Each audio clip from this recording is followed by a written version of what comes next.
During training for Ironman last summer, it was my first full. I had completed 5 halves. I dropped my car key and I couldn't turn the ignition in my car key. And I was really perplexed by this and offhandedly mentioned it to the orthopedic surgeon when I was getting a shot in my hip. And he looked at me really strange and I said, well, and I've been dropping a lot of things. In like 6 weeks, the weakness had progressed to my other hand. At this point, I could not tie my shoes. I couldn't clip my bike helmet.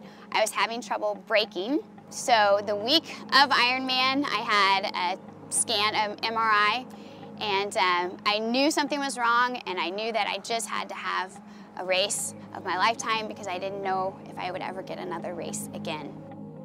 October 27th, on a Monday, my 4th appointment with the neurologist, they said, you need to call your husband in. And he said, you have motor neuron disease, which is also ALS.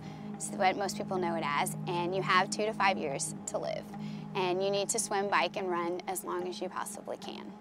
So it was almost a month to the day after Ironman. It was a very, very dark time. But I think that the strength that I gained in pushing my limits and training for Ironman really said, you know what, just suck it up. This is the hand you were dealt. You are a very fortunate person. I have traveled to 29 countries. I've tracked lions in the Maasai with the Maasai warriors. I've backpacked through Europe. I've had some amazing experiences, and I just felt so fortunate. After getting the diagnosis, I started researching the story of John Blaze and the Blazeman Foundation and his journey. And he was also a teacher. You know, he was very inspiring because he went on after 5 months of his diagnosis to compete at Kona. I just know that we were linked by more than just a tragic diagnosis, but because of our passion for teaching and education and just the love of the sport.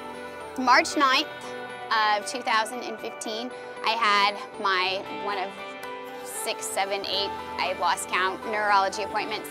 He goes, I'm pretty certain this is not ALS. We still have no idea what is wrong, and right now I was given idiopathic muscular atrophy as a definition. I was sitting there and it was a complete overwhelming joy that I knew I could do things again. Ironman, anything is possible. And I found out that as someone that was a tap dancer, and I did pageants, and I wore tutus and tap shoes, and transferred to triathlon and finding different strengths than myself. If I wouldn't have had those experiences training for Ironman, I'm not sure that I could have gotten up every day during those 8 months knowing that I can't tie my shoes, I can't fix my hair. I think it gave me a different strength. It gave me a different outlook. So when someone says, oh, it's just a triathlon, it's not. It's a completely life-changing journey.